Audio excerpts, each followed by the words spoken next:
students. I am Mrs. Kavita Upadhyay, your English teacher. I welcome all the students of class 10 to today's English class. The unit that we are studying is composition, and this is part 3. In this unit, we are going to deal with short composition and connectors. We have already learned in the previous 2 parts the meaning and types of composition, the writing process CODER coder, that is very important. C means collect your ideas, O means organize the ideas, D means prepare the rough draft, and E means edit the draft. R means revise it and prepare the final draft. Some connectors and the describing words that you learned in the last 2 lessons. Attempting controlled composition. In the first part, we attempted controlled composition, and in the second, we wrote paragraphs. Now, objectives of today's lesson are to add some more connectors. In the first part, we learned some connectors, and in this part also, we are going to learn some more connectors to learners' vocabulary to help them learn the use of passive voice in writing. Where to use passive voice, that also we will deal with. To apply writing process learned in previous lesson in writing short composition. You have learned writing process CODER. You have also applied it in writing paragraphs, and today we will be writing short composition using that process. The first part that we are going to deal with is vocabulary. Let us see what is in vocabulary for us today. Connectors used for sequencing. While narrating any event, any incident, you need to sequence the events. For sequencing, we use some connectors, and those connectors are given to you here. Examples of beginning phrase include. Beginning phrases means when you start narrating an incident. How to begin it? To begin with. This is one phrase that can be used. To begin with, I started my education in 1989. This is the first thing that you are mentioning in narration. First of all, I opened the cupboard. The first thing that I did. This is beginning of a narration. Remember that. To start off with, we decided that our destination was New York. Initially, I thought it was a bad idea. Initially means in the beginning. So to begin with, first of all, to start off with, initially, these are the words and phrases that we use to begin a narration. These are beginning phrases and words. Examples of continuing phrases in a story.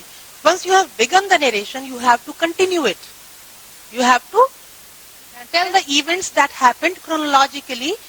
To go on with that, we use some phrases to maintain the continuity.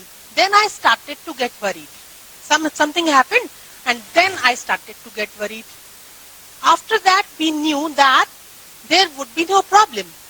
After that, after some event, some arrangement, we thought there would be no problem. Next, again continue. Next, we decided on our strategy.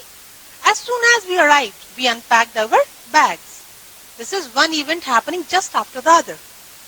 We were sure everything was ready, but then we discovered some unexpected problems. But then, this is used for contrasting. Something was expected, but something unexpected happened. So contrast and then. Immediately, I telephoned my friend. Immediately, something happened, and just after that, I telephoned my friend. So these are the words and phrases that with the help of which we can continue our story. Then, after that, next, as soon as, but then, and immediately. Expressions to add suspense to your story. Children, all of you love suspense and surprises. And in the story also, if there is some surprise element or some suspense, that will be much better. So to add the suspense element, you can use suddenly or unexpectedly. Suddenly I heard a knock on the door. This is surprise element. Then that very morning the giant returned unexpectedly. The giant was not expected to return that morning. So they made some arrangement to run away. But unexpectedly the giant returned. This is surprise or suspense. Examples of ending words in a story. If you wish to end the story, you have started the story, you continued the story, you added some element of surprise and suspense, then you have to end the story. Which words and phrases will you use for that? Finally, I flew to London for my meeting. Finally. Finally means in the end. In the end, he decided to tell the truth. After all the events that happened, he decided to tell the truth in the end. Eventually, we became tired and returned home. Eventually means after all the events happened, we decided to return home because we were tired. So the words with which you can end the story is finally, in the end, eventually. These are words and phrases which can be used as connectors to end the story. For events occurring at the same time. If two events are occurring at the same time, the words and phrases that you can use are, I fell asleep while I was driving. While I was driving. I was driving, this long action was happening, and in the middle somewhere I fell asleep. So two actions happened at the same time. We use while. Just as the teacher entered the class, we stopped the game. The teacher entering the class and our stopping the game. This happens in such a way that stopping the game follows the entering of teacher so closely that it seems that both are happening at the same time. Just as he saw beautiful scenery during his trip. During his trip means while he was undertaking that trip. During, while, just as, and during. These words and phrases can be used to tell about events occurring at the same time. So we have learned some connectors which can be used to tell a story and make it interesting and coherent. Let us check our progress. Now we have learned connectors. Let us see how much we have been successful in that. Fill in the blanks with suitable connectors. Here is an exercise for you. My friend and I visited Goa last summer. And that visit is going to be described here in the form of a short story, very short story. My friend and I visited Goa last summer, first blank. We flew from New Delhi to Goa in the first class. You have your notebook and pen ready. Write down the phrase or the word which you think should fill this blank. I'll give you a hint. This is the beginning of narration. You learned the phrases and word that could continue, that could begin the story. Use any of them. We flew from New Delhi to Goa in the first class. It was fantastic. Second blank is there. Then we arrived in Goa. We went to the hotel and took a long nap. This is continuing the story. You learned some words and phrases, some connectors to continue the story. Use the suitable one here. Third is dash, we went out to find a great restaurant for dinner. This is again continuing the narration. You have written your answer. Let us see. Let us check the answers. Multiple answers are possible for some of the blanks. This is important.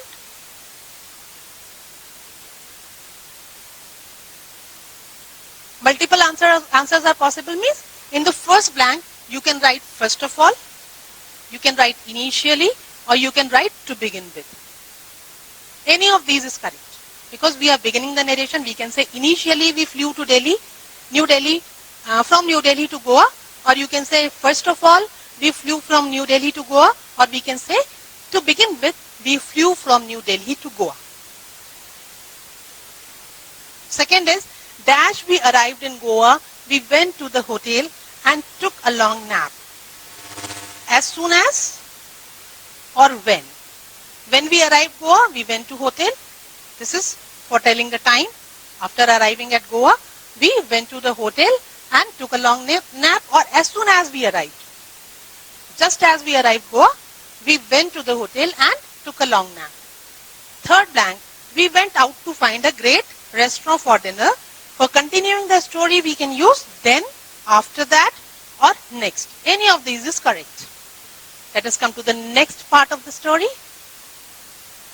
Fourth blank, dash, a scooter appeared out of nowhere and almost hit me. This is something element of surprise.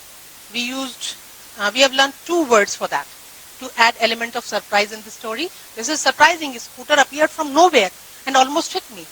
The rest of the trip had no surprises. Fifth blank is here, and then we continue. We began to explore Goa. Sixth blank.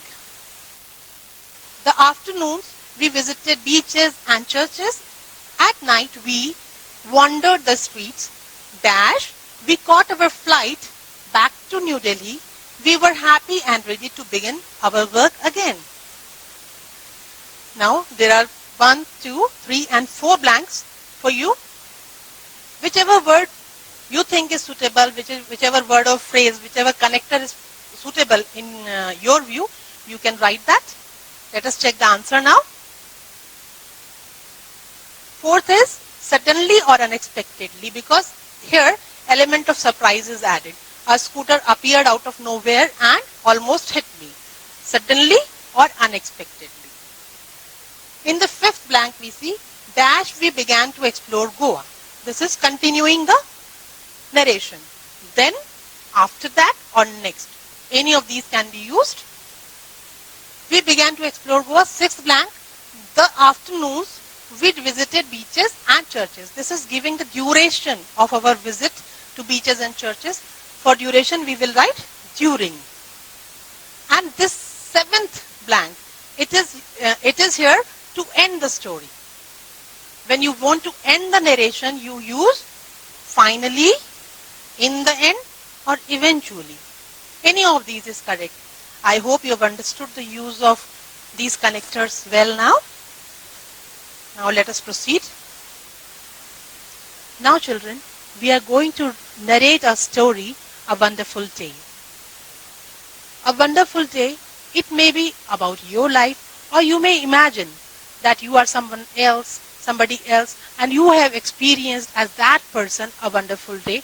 You can write even about that. So first you have to think, who are you? Whether you are yourself or someone else. Then where are you?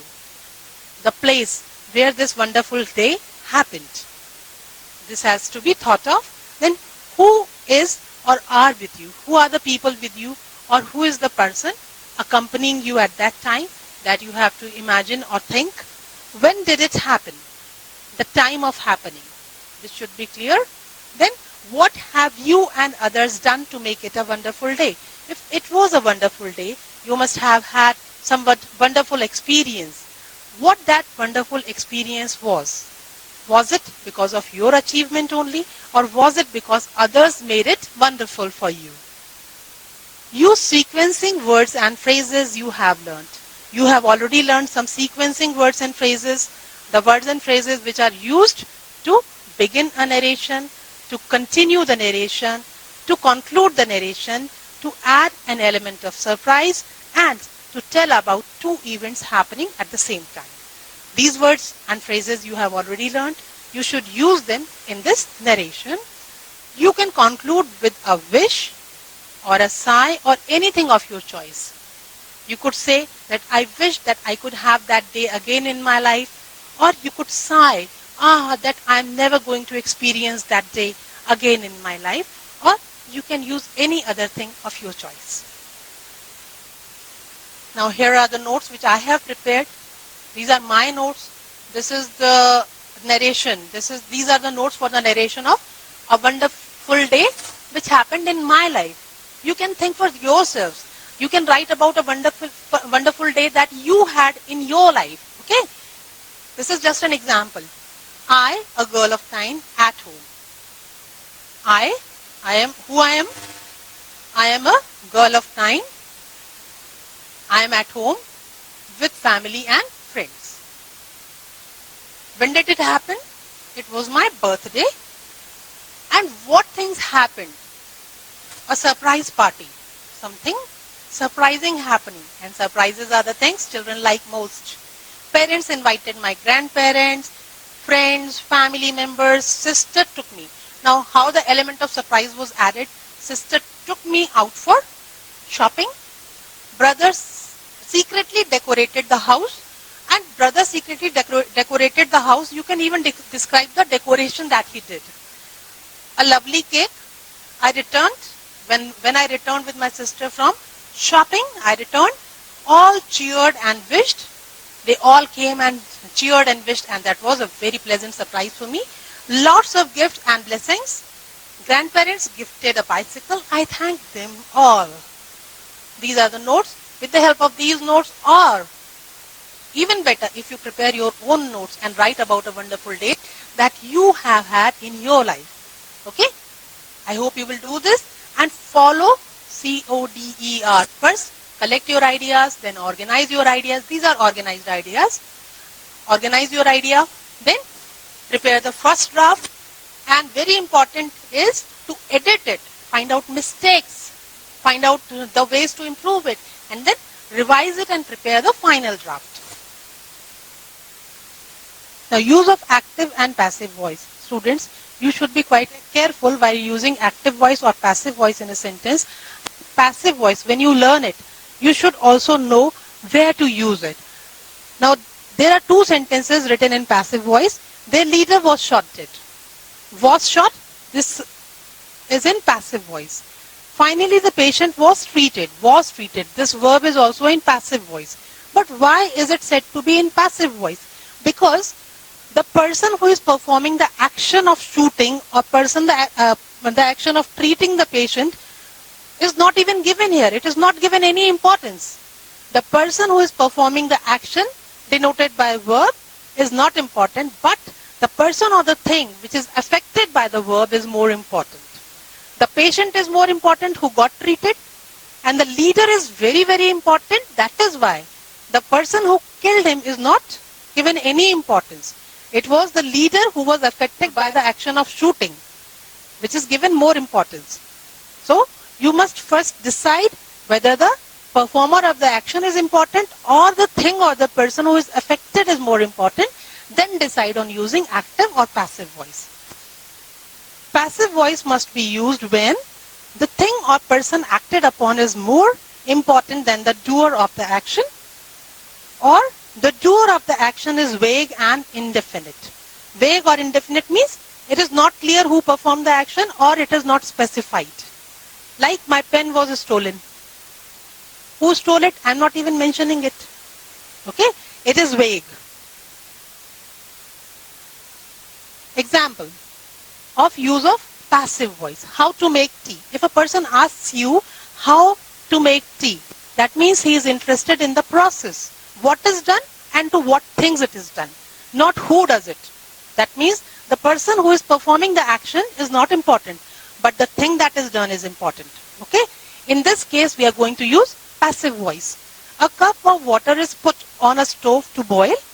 When it starts boiling, a teaspoon of sugar is added to it along with a teaspoon of tea leaves. It is allowed to boil for a few seconds, and then half a cup of hot milk is added to it. Then it is strained and poured into cup. You will see all the verbs which we have used are in passive voice. Is put, is added, is allowed, is added, is strained and poured. All these are in passive voice because the person is more interested in the process, not in the person who performed it. Got it? Now children, we are going to write a short composition describing a scene at the railway platform.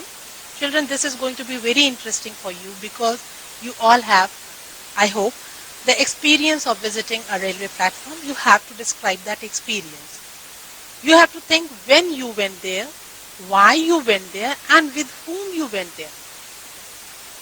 When, why, and with whom. When you are describing a visit to some place, this is narrative.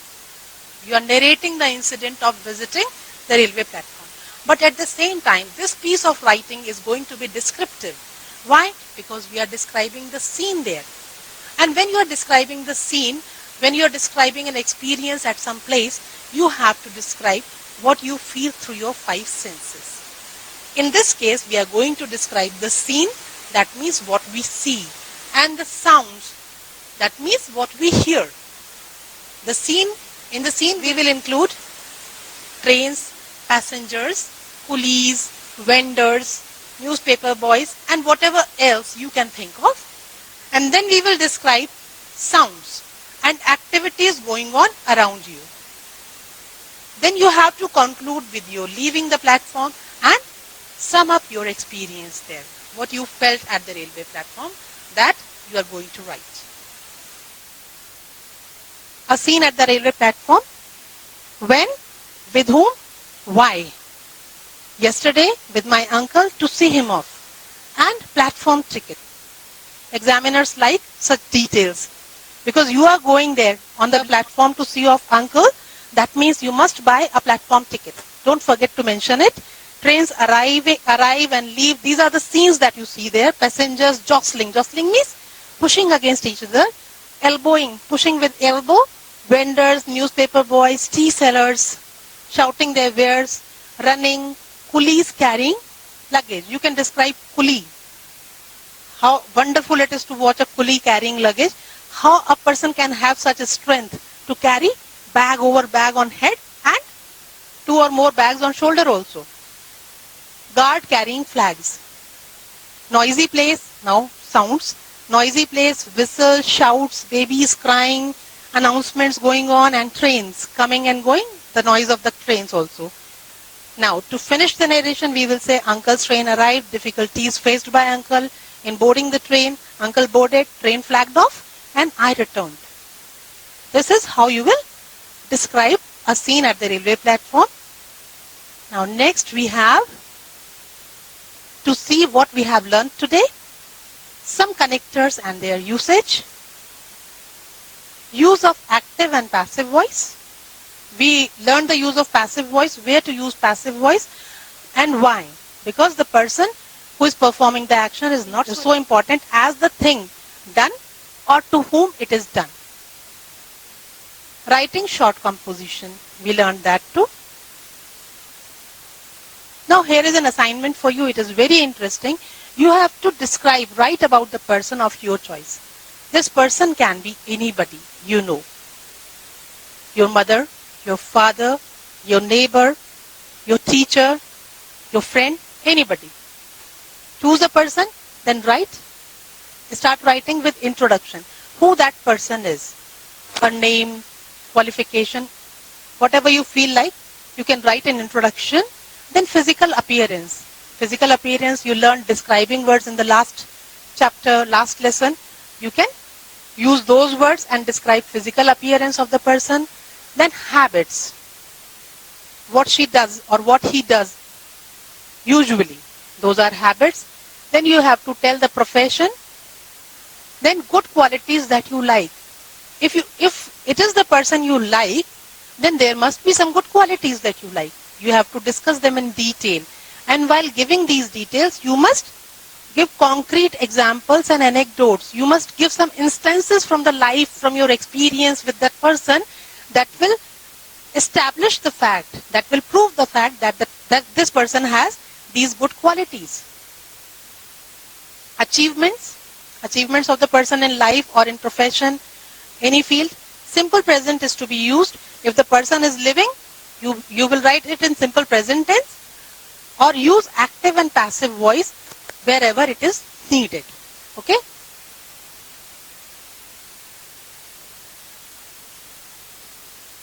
Now, here is one more assignment for you. You have to write about use of mobile phones. Okay? Introduction. You must have seen mobile phone. They are small, they are handy. Handy means easy to handle, easy to carry. You can carry it anywhere. Cheap and quick means of communication. Means of communication means you can contact with people, you can talk with people, you can chat with people with the help of this device which is cheap and quick means of communication. You just type a message, send, and it is done. It is received there. It is cheap. It is available online, offline. You can mention these things also, that it is available on easy EMI. So everybody nowadays can be seen carrying mobile phone. Facility of internet, getting any information. Now, if you have facility of internet in mobile phone, what do you get? You can get information, any kind of information. You can just Google it. Money transfer can be done, purchase of train tickets, etc. etc. means you can add information. Wastage of money and time. Though there are so many advantages of having a mobile phone and having an internet connection, still people say it is wastage of money and time. Why do they say so? Because if you are using it excessively, you become addicted to it. It is addictive in nature. Addictive means more you use it, the more you want to use it. So children become addictive.